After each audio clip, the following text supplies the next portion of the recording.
What's been happening? And how do you get out of this? Well, you know what? I think we're hanging in. We're 2-2, obviously, in the last 4 games since we talked about some of those struggles, and we're trying to get to the breakthrough. So, you see some flashes. How do you break through? How do you make your move? I mean, the good thing is there's 9 games left. There's an opportunity there, but it's not going to be easy. The league standings, and you don't want to get too far ahead, are pretty jumbled up. And like I said, 9 games is a lot. I mean, for us to make our move, it's really going to be us clicking at the same time. We've had different guys, 9 or 10 different double-digit scorers. Can we all click at the same time? We've shown potential offensively or defensively around the glass, but can we click on all phases at the same time? That's where we're looking for. That's where we're working towards. Start your lineup though, does it? You've been switching your lineup a lot lately. Not as much the last 3 or 4 games, and I think other than Irvine, that group has gotten off to a really good start. So disappointed, like I said, this trip was very unique, a tale of 2 games, setting the tone completely different. We set the tone at Fullerton, big game on the road. We've had a lot of big battles with them that have come down to 1 possession or overtime. Broke through there, and that started with the way we've been in practice and the approach we had, and they were like that going to Irvine, but Irvine set the tone, and we never really recovered. I was appreciative of how we played better offensively in the second half, that we cut it into the lead a little bit with enough time to make a move, but it's a big deficit to overcome. Give them credit. They own the paint. I think we obviously got to continue to understand that teams are going at that, not just with the loss of Moore, which is part of it, but also with the foul trouble we've had, to complement that. And they've also been attacking us at the perimeter. So work to do, and back to work we go. You brought up the jumbled standings, and obviously not where you want to be as far as the number that you possess right now, but I mean, it's a league that 2 wins and you're in a whole nother tax bracket, for lack of a better description. Yeah, kind of like just like that. Yeah. And everybody can be in the mix. So, but you focus on, that's what you try not to skip steps. We're aware of it, we see it, and then we got to get to work on the things we need to do to get that accomplished. So we're still, because of some of the injuries, and we got to be better at getting, because it puts a little bit more on making sure those other guys aren't getting in foul trouble. I mean, Bernard got in foul trouble 5 minutes into the game, and so we have to really play from behind with a lot of things in that game. So we got to be smarter about that. Sometimes after the game, there's fouls that come with the game, and they're silly fouls. We got to be more mature and professional to not put ourselves in that situation, especially with the reality of where we're at right now with some of our numbers, especially in the front court. So we're attacking. I do think we've seen some more variability in our offense and the offense and the shots we're getting. You're starting to see that creep up, but then our defense has left us, and that's never happened for us. So again, that's why I said earlier, like we got to get it for us to make the move. Our guys clicking at the same time, and the phases clicking at the same time. Is there a challenge with rebounding, wanting them to be more physical, but understanding that there is no more, and foul trouble comes with physicality? How do you find that balance? Well, you got to be. I'd rather us be aggressive than to play on our heels. So I do think we've challenged our guys on the boards. We've talked a lot this year about our offensive rebounding situation. Even without Moore, up until this week, we've been very good on the defensive boards. We were up 15 on the boards in the first half against Fullerton. So the potential's there, and I thought we did a better job in the second half on the boards against Irvine. But we got to be more consistent, put it all together. And like we said, when you lose a guy like Moore, you don't replace Moore with Moore. So we don't say next man, only man up. It's next man, every man. Everybody's got to do a collective job to replace what we lost with Moore, which was presence around the rim, his ability to screen, finishing on the rim, rolling around the rim. We got to find that from different avenues.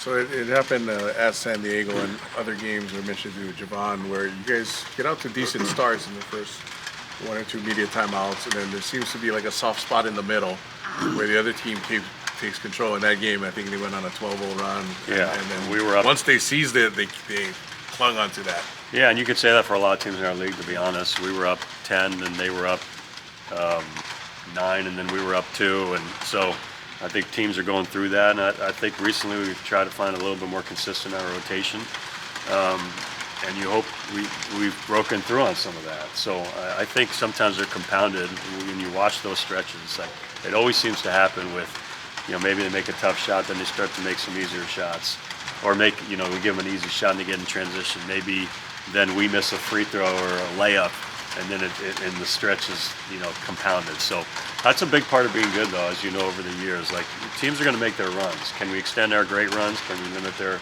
great runs and go from there? And that's something, obviously, we'll continue to work on. Well, it was against Santa Barbara in particular on that one stretch. Thank you for the reminder. No, I was watching the rebroadcast, and there was one play where they got an offensive board, ripped it off, went back up strong, and Artie was saying, right now the guys in black want it more than the guys in white. So as a coach, aside from all the analytics and everything, is that a huge concern when the others, especially on the home floor, when it looks like the other team wants it more than your guys? Absolutely. That's basically, like when I say, at the heart of it all, teams leave going, Hawaii plays hard. They play really hard. They play together. They fight. They scrap. They claw.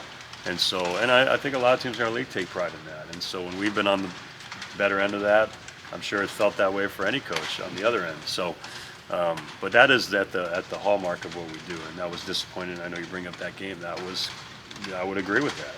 And I think in some games since then, I think we've been more the aggressor. But that's the one that should be an absolute. I know we're saying, okay, we're looking for more consistency in all phases. Maybe our guys clicking at the same time, performing at the same time. But at the backbone of it all, that should never be a question.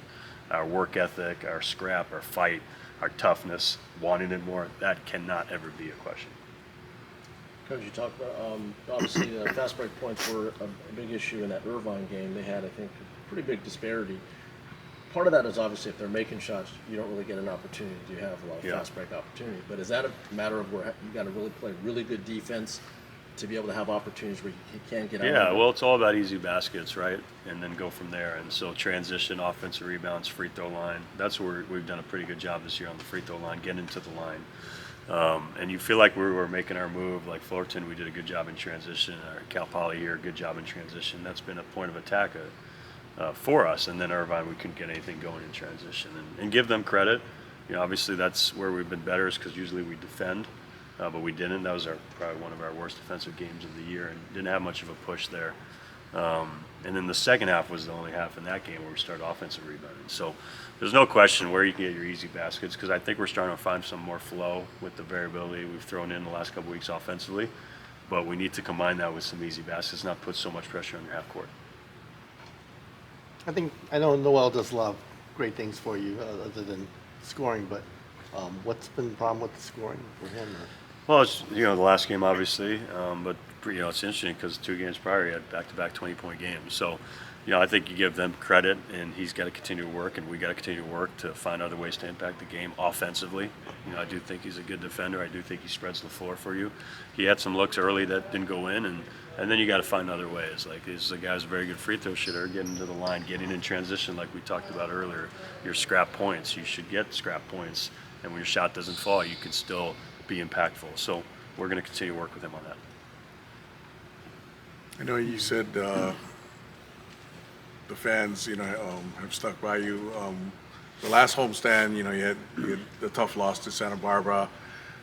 People were wondering, are the fans going to show up Saturday? There was 800 more guys in the house on Saturday than Thursday, and they stuck it all the way through at the end, big ovation. Yeah. What did that mean to the team and the program that, in your lowest point maybe of the season, the fans came back and then we're here for you the next game? I mean, I get the opportunity here to speak on behalf of our whole program, not just me, my family, our staff, our guys. I think it meant a lot when they came out here and saw that. And I don't think people who've been here a long time are surprised with that. Like, I do remember, a lot of days, because you'll have a lot of ups and downs over the course of the year.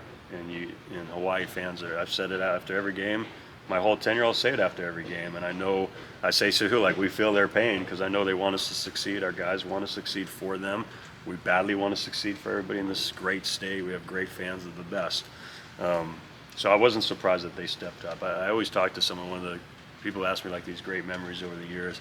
I actually do remember vividly when we heard the announcement of the NCAA ban. It was December 21st, the night of December 21st, 2015. And the next day we played the opener against Northern Iowa, who would just be 2 top 5 ranked teams in the opener of the Diamond League Classic. And when you walked in the building, it was like the emotion the crowd, the noise, but it was an emotional game. It was one of the most emotional games I've been part of. They knew when you get those kind of news, what it meant to our program to get that kind of support. And it was one of the best games we've been part of. It might not have been, we've had 4 or 5 sellouts over the years, and that was probably 7,000. It wasn't, but you felt it like it was overflowing. And the outpouring of emotion and support and love, it wasn't quite like that the other day, like you mentioned, last home game, but you could feel it. And our guys talk about it a lot. Like, these guys are here with us. We're sometimes we compound it because how much we want it for them, but it was very much appreciated.